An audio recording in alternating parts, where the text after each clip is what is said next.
우리 옆에 계신 분들과 함께 인사하실까요? 예수님 닮으셨습니다. 참 잘 오셨습니다. 웃는 모습이 예수님을 꼭 닮으셨습니다. 우리 모두 다 주님 닮은 삶으로 늘 살아가시기를 축복합니다.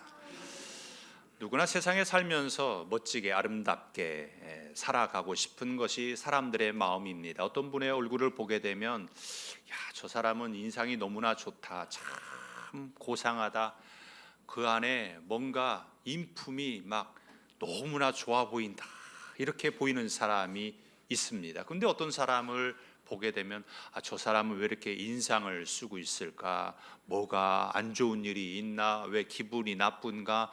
저 사람은 왜 그러지? 말투나 저 사람 못됐네, 이렇게 보일 그런 경우도 있습니다. 우리가 하루하루 나이를 먹으면서 우리 모습과 행동에 우리가 본이 될 만하고 선한 영향력을 끼칠 수 있어야 합니다. 임마누엘 칸트의 묘비에 이런 글이 새겨져 있습니다.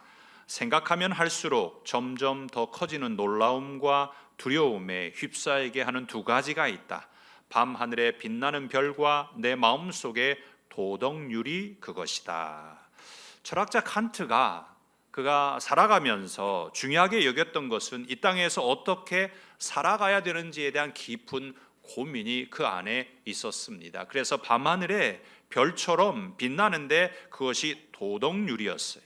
사람이요, 사람답게 살아가야 되지 않겠습니까? 그런데 사람이 사람답지 못하게 살아가는 사람들이 있습니다. 우리가 그리스도인이면 그리스도인답게 살아가야 합니다. 우리의 마음에 울리는 성령의 음성이 그리스도인으로서 어떤 음성이 들려지십니까? 사도 바울은 그런 고민이 있었어요.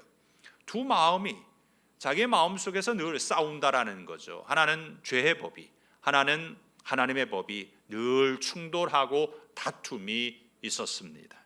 얼마나 힘들었겠습니까? 그래서 바울이 그렇게 고백해요. 오라, 나는 공고한 사람이로다. 이 사망의 몸에서 누가 나를 건져내랴.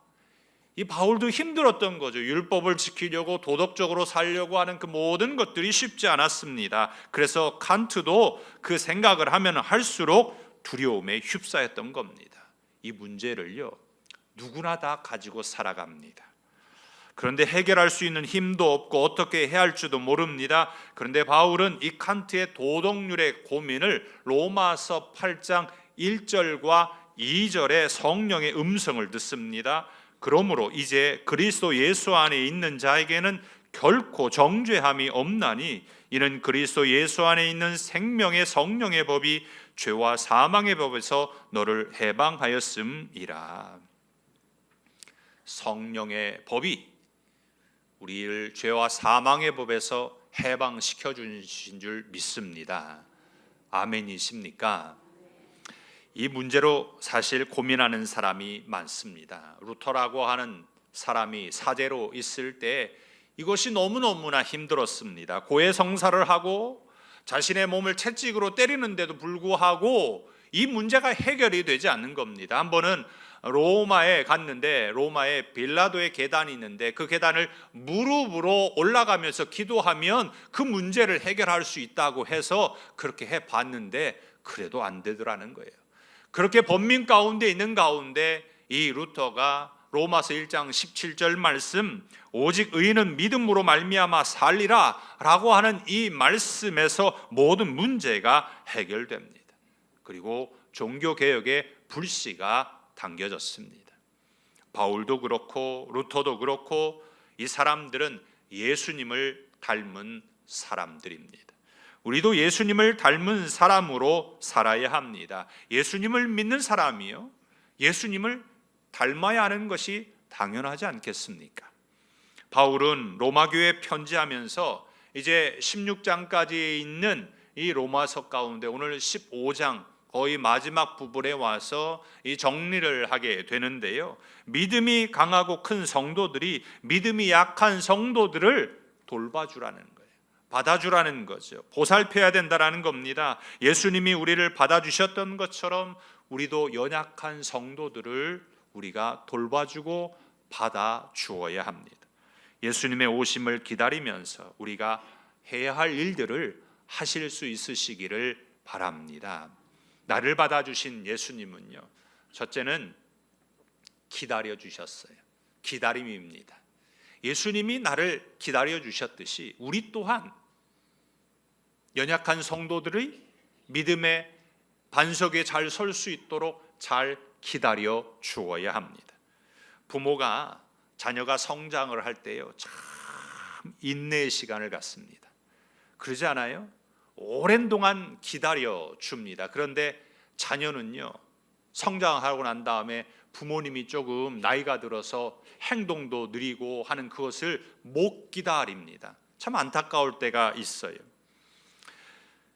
우리 자녀들도 부모를 기다려 주어야 합니다. 아이가 태어나면요, 머리를 혼자 이기지도 못해요. 그래서 부모가 그 머리를 이렇게 받쳐주잖아요. 아이가 혼자 살 수 있는 것이 하나도 없습니다. 혼자서 할 수 없는 것이 없으니까 모든 것이 다 손이 가야 되는 거지.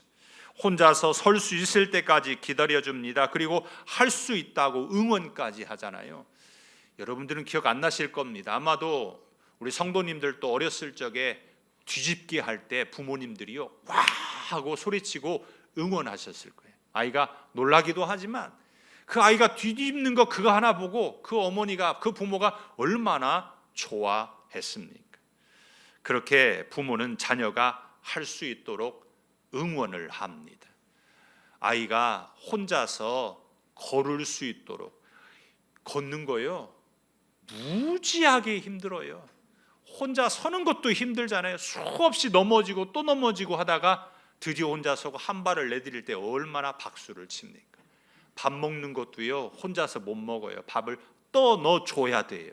숟가락질도 한다고 지가 한다고 하는데 어때요? 다 흘려요. 그러니까 턱받이도 받쳐줘야 되죠. 흘린 거 다 치워줘야 되죠. 숟가락질 하는 것도 기다려줘야 돼요. 젓가락질 하는 건 더 힘들어요. 더 기다려줘야 돼요. 혼자서 스스로 할 때까지 부모가 다 기다려줍니다. 오랜 기다림으로 홀로 서게 되지요. 이렇게 부모는 자녀를 기다리고 또 기다려서 키웠는데 자녀가 부모님이 조금 느릿느릿하게 한다고 기다려주지 못할 때가 있습니다. 바라기는 이제 우리가 부모를 위해 기다릴 수 있으시기를 바랍니다. 우리의 신앙도 믿음이 강한 성도가요, 연약한 성도를 바라보면서 기다려 주어야 돼요. 우리도 언제 처음부터 잘 신앙생활 했습니까? 우리도 부족함이 많았지만 우리 주님께서 기다려 주셨던 것처럼 우리 또한 그 연약한 성도들을 기다려 주어야 합니다. 베드로후서 3장 9절에 보면 너희의 주의 약속은 어떤 이들이 더디다고 생각하는 것 같이 더딘 것이 아니라 오직 주께서는 너희를 대하여 오래 참으사 아무도 멸망하지 아니하고 다 회개하기에 이르기를 원하시느니라. 예수님이 기다려 주셨다라는 거죠. 만약에 기다려 주지 않았다면 우리가 예수님을 믿을 수 있었겠습니까? 주의 약속은 더딘 것이 아닙니다. 오래 참고 기다리고 계십니다. 그래서 오늘 말씀 4절에 보면 무엇이든지 전에 기록된 바는 우리의 교훈을 위하여 기록된 것이니 우리로 하여금 인내로 또는 성경의 위로로 소망을 가지게 함이니라. 바울은 로마 교회에 성경을 주신 이유에 대해서 말씀을 합니다. 그것은 인내하면서 소망을 가지게 하기 위해서예요. 그래서 바울은 로마 교회 성도들에게 아직 예수님을 믿지 않는 사람들을 기다려주고 예수님을 믿는다고 로마 교회에 왔지만 연약한 성도들을 기다려 주라는 것입니다. 우리가 주의 오심을 기다리면서 그저 주님만 기다릴 것이 아니라 연약한 성도들의 신앙이 믿음의 반석에 설 수 있도록 기다려 줄 수 있는 성도님들이 되시기를 바랍니다. 이 기다림에는요, 숨겨진 보물이 있습니다. 우리가 그 기다림 속에 잘 인내하고 기다리면 하나님이 주시는 보물이 있어요. 음식도 발효가 된 음식이 맛이 있지 않습니까? 맛의 깊이가 달라진다고 하잖아요. 신앙의 기다림에도 신앙의 진국이 됩니다. 이렇게 인내하고 위로하고 기다리는 사람에게 주시는 그 보물이 오늘 5절과 6절에서 이렇게 이야기를 해요. 그리스도를 본받아 서로 뜻이 같게 됩니다. 이제는 같이 믿음이 강한 사람이 되는 거죠. 그래서 서로 뜻이 같아서 한 마음과 한 입으로 하나님께 영광을 돌립니다. 인간의 제일 되는 목적이 하나님을 영화롭게 하고 하나님을 기쁘시게 하는 데 있다 했습니다. 기다림에는 이렇게 인간이 인간으로서의 모습을 행하게 되는 거죠. 우리의 기다림이 예수님이 나를 그렇게 기다려 주셨듯이 서로 연약한 것을 감당하면서 이제는 뜻을 같이 하고 하나됨으로 하나님께 영광을 돌리시기를 축복합니다. 나를 받아주신 예수님은요, 참 잘 기다려 주셨어요. 그래서 나도 기다려야 됩니다. 그리고 두 번째는요, 서로 받아주어야 합니다. 예수님이 나를 받아주신 것처럼 나 또한 그 연약한 성도를 받아주어야 하는 거죠. 로마서의 말씀은 신학적으로 교리적인 부분과 실천적인 부분으로 이렇게 구분을 합니다. 로마서 1장부터 11장까지는 교리적인 부분으로 우리가 무엇을 믿는가에 대해서 이야기하고 있고, 실천적인 부분으로는 12장부터 16장까지 말씀인데 예수님을 믿는 사람은 어떻게 살아야 되는지를 이야기해 주고 있습니다. 오늘 본문의 말씀은요, 믿음이 강한 자와 약한 자 사이에서 서로 덕을 세워주고 서로 받아주라는 겁니다. 오늘 7절에 이렇게 말씀합니다. 그러므로 그리스도께서 우리를 받아 하나님께 영광을 돌리심과 같이 너희도 서로 받으라. 우리가 서로 받아주어야 됩니다. 왜냐하면 예수님께서 나 같은 죄인도 받아주셨기 때문입니다. 어느 누구도 받아주지 않았어요. 누가 우리를 받아줬습니까? 우리를 무시했죠. 외면했습니다. 부정하게 여겼습니다. 그런데 예수님은 불쌍히 여기셔서 우리를 받아주셨습니다. 예수님이 공생의 기간 동안에요, 불려졌던 별명 아닌 별명이 하나 있죠. 그것은 세리와 죄인의 친구로다 라고 하는 별명이 있으셨습니다.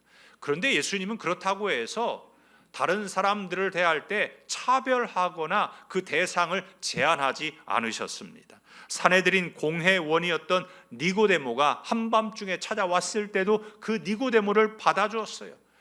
요즘으로 말하면 국회의원, 장관쯤 되는 사람이죠. 너는 어떻게 해서 이 밤에 나를 찾아왔느냐? 왜 나를 괴롭게 하느냐? 너는 공회원이 돼가지고 믿음이 그것밖에 없느냐? 그러지 않고요, 그 니고데모를 그 밤에 받아주셨습니다. 가늠하다가 잡혔던 그 여인을 데리고 왔을 때 예수님께서 죄 없는 자가 돌로 먼저 치라고 말씀하시고 돌에 맞아 죽어야 할 그 여인도 예수님께서 받아주셨어요. 당시에 세리라고 하는 직업은 유대인들에게 있어서 가장 싫어하는 직업이었습니다. 하지만 예수님은 12 제자를 부르시면서 세리였던 마태를 불러주시고 받아주셨습니다. 예수님을 은 30에 팔았던 가룟 유다도 예수님께서 받아주셨어요. 오늘 나와 같은 죄인도 예수님께서 받아주셨습니다. 로마 교회는 이런 예수님을 따라 이방인을 받아준 거예요. 유대인들만, 이스라엘 백성들만 받은 것이 아니라 로마 교회는 누가 되었든지 이방인들도 받아주었습니다. 당시에 교회 안에는 크게 두 부류가 있었어요. 유대 그리스도인과 헬라 그리스도인입니다. 근데 유대 그리스도인은 또 한 번 나눠질 수 있는데, 가나안 지역의 유대인들과 디아스포라 유대인들로 구분할 수 있습니다. 교회는요, 막 구분을 하고 끼리끼리 나누는 것은 좋은 것이 아닙니다. 고린도 교회가 선명하게 파가 있었습니다. 무슨 파예요? 아볼로파, 바울파, 게바파, 그리스도파. 왜요? 서로 안 받아줬거든요. 그러니까 서로 나누어졌어요. 찢어졌습니다. 그러면서 분파가 생겨났어요. 나는 아볼로파다. 나는 게바파야. 난 바울파인데. 나는 이것저것 또 다 싫어. 나는 그리스도파야. 교회가 서로 받아주지 아니하니까 여러 가지의 파벌이 생기게 된 겁니다. 그래서 바울은 로마 교회에 서로 받아줄 것을 당부합니다. 그 이유에 대해서 9절에 시편 18편 49절을 인용하면서 이방인들도 그 궁휼하심으로 말미암아 하나님께 영광을 돌리게 하려 하심이라. 이방인들도 그랬어요. 복음은 유대인들에게만 주신 복음이 아닙니다. 예수님의 죽으심으로 죄사함을 받고 부활의 소망을 가지고 살아가는 것은 인종과 문화와 그 어떤 것도 상관이 없어요. 누구나 다 예수님을 믿고 구원받을 수 있습니다. 세상 사람들이요, 성탄절이 예수님이 탄생하신 날로 모두 다 알고 있죠. 참 감사한 건 뭐냐면 이 성탄절을 대부분의 사람들이 다 기다린다라는 거예요. 모든 사람들이 이 성탄절을 다 눈꼽아 기다려요. 그 기다림에 조금 이유와 목적이 조금 다르기는 하지만 이 성탄절을 기다립니다. 사모하지. 성탄절에 대해 거부하지 않습니다. 인종과 종교를 떠나서 대부분의 사람들이 이 성탄절을 기다린다라고 하는 것에 참 감사함이 있어요. 예수님이 차별하지 않으셨다라고 하는 거죠. 그래서 우리도 서로 받아주어야 합니다. 교회는 예수님을 믿는 대상을 제한하면 안 됩니다. 누구는 교회 나올 수 있고 누구는 교회 나오면 안 되고 그러면 안 되는 거죠. 만약에 교회가 서로 받아주지 않는다면 그것은 교회이기를 포기하는 겁니다. 나 같은 죄인을 받아주신 예수님은 내 원수도 받아주셨습니다. 예수님은요, 나만 사랑한 게 아니에요. 내가 원수라고 생각하는 그 사람도 예수님은 사랑하셨습니다. 내가 받아주어야 할 사람이 누굽니까? 아직 내가 받아주지 못하고 있는 그 사람이 누굽니까? 왜 받아주지 못합니까? 예수님께서 나 같은 죄인도 받아주신 것처럼 그 사람도 우리가 받아주시기 바랍니다. 내가 그 사람을 받아주면 그 사람도 나를 받아줄 것입니다. 성경은 그래서 서로 받으라 했습니다. 예수님의 사랑으로 서로의 짐을 져야 하는 거예요. 갈라디아서 6장 2절에 이렇게 말씀합니다. 너희가 짐을 서로 지라. 그리하여 그리스도의 법을 성취하라. 그리스도의 법은 사랑인 거죠. 서로의 짐을 지면서 이 사랑으로 살아가라는 겁니다. 내가 받아줘야 할 사람, 그 사람을 받아주는 것이 힘이 듭니다. 참 어렵습니다. 그러나 예수님께서 나 같은 죄인도 받아주셨다라고 하는 것을 기억하시고 내가 받아줘야 할 사람을 꼭 받아주셔서 하나님께 이 영광을 돌리시는 이 대림절이 되시기를 축복합니다. 나를 받아주신 예수님은요, 기다려 주셨어요. 그래서 나도 기다려야 되는 거죠. 그리고 받아주셨습니다. 나도 받아주어야 되는 거예요. 그러면 세 번째로요, 넘치는 소망이 생기게 됩니다. 이 넘치는 소망이 있어요. 소망은 어디서 올까요? 내가 소망을 가지고 싶다 하면 그 소망이 짠 하고 생깁니까? 사람들은 소망을 갖고 싶어라 합니다. 그런데 어떤 소망을 가져야 하는지조차 모릅니다. 이게 자기 생각의 소망이다라고 생각하긴 하지만 실제 그것이 정말 소망일까 물어보면 아닌 경우가 상당 부분 많습니다. 무엇이 소망일까요? 성도님들은 어떤 소망을 가지고 살아가십니까? 사람들은 대부분 소망에 대해서 돈을 많이 버는 것을 소망이라고 생각합니다. 건강하는 것이 소망이라고 말합니다. 자녀들이 잘 되는 것이 소망입니다. 이렇게 말합니다. 그 모든 것들도 다 이루어지기를 소망하지요. 요즘 세계적인 상황으로 볼 때 경제가 회복이 되고 국가 간의 전쟁이 끝나기를 소망하고 있습니다. 전 세계적으로 생태계에 위협이 있어요. 그래서 몇백 년 만에 한 번쯤 찾아온다라고 하는 그 재난들이, 그 기간들이 단축되고 있습니다. 강원도에 산불이 난 것이 우리나라만 일어났을까요? 아닙니다. 튀르키예도, 미국도, 브라질, 저 아마존에도 산불이 일어났어요.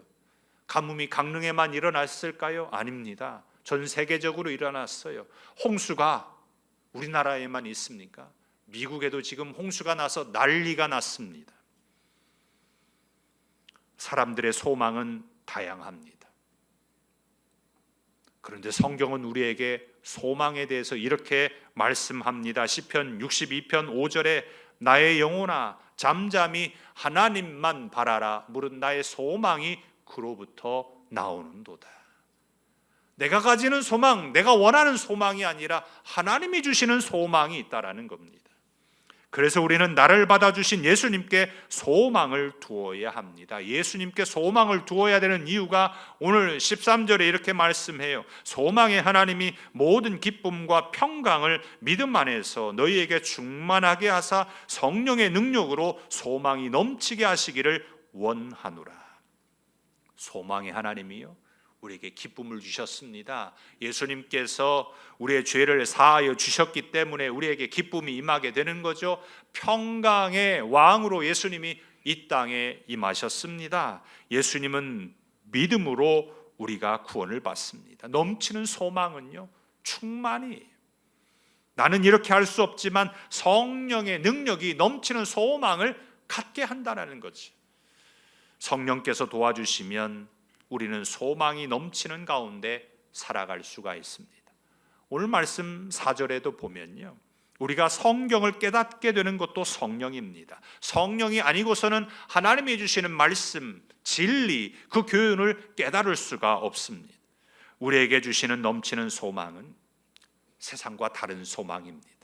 세상은요, 잠깐의 소망이에요. 그리고 사라져버립니다. 영원하지 않는 거지. 그래서 나를 받아주신 예수님께서 우리에게 넘치는 소망을 주셨습니다. 신학자 한스 퀼이라는 사람이 있습니다. 이 사람이 이런 말을 했어요. 교회는 프랑스 혁명이 일어나기 전에까지는 가난하거나 약한 사람들을 위한 적이 단 한 번도 없었다. 그만큼 교회가 세상에 소망을 주지 않았다라는 거죠. 그래서 프랑스 혁명이 일어나야만 했습니다. 오늘날 우리 교회가 지금 그러지 않는가, 그런 생각이 듭니다.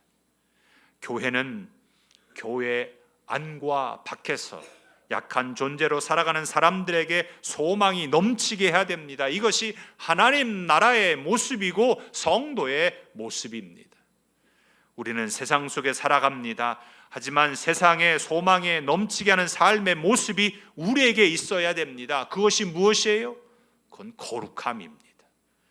세상 속에서 예수님의 거룩함을 드러내야 됩니다. 이것은 평상시에 성도들의 삶이 빛과 소금으로 살아가는 거룩함입니다. 나 같은 죄를 받아주신 예수님께 감사하면서 소망이 넘치는 거룩한 삶이 되시기를 바랍니다. 말씀을 맺고자 합니다. 바울은 로마 교회가 기득권을 가지고 먼저 예수님을 믿은 사람들이 약한 성도들을 무시하거나 함부로 대하는 것이 아니라 먼저 믿었기에 이제 막 신앙을 가지려고 하는 연약한 성도들이나 복음의 대상자들에게 그들에게 다가가서 그들의 연약함을 감당하기를 원했습니다. 예수님이 그렇게 죄인된 로마 교회 성도를 먼저 받아주셨기 때문입니다. 오늘 주의 오심을 기다리는 우리도 그렇습니다. 다시 오실 주님을 우리가 기다리면서 우리 교회는 세상에 지치고 힘든 이웃들을 받아 주어야 합니다. 죄인된 우리를 예수님께서 나를 그렇게 받아주신 것처럼 우리도 전도 대상자와 믿음이 연약한 성도들을 기다려줄 수 있는 마음이 있어야 합니다. 성령께서 도와주셔서 넘치는 소망이 충만하여서 서로 받아주실 수 있는 믿음의 성도들이 되시기를 축복합니다. 기도하겠습니다.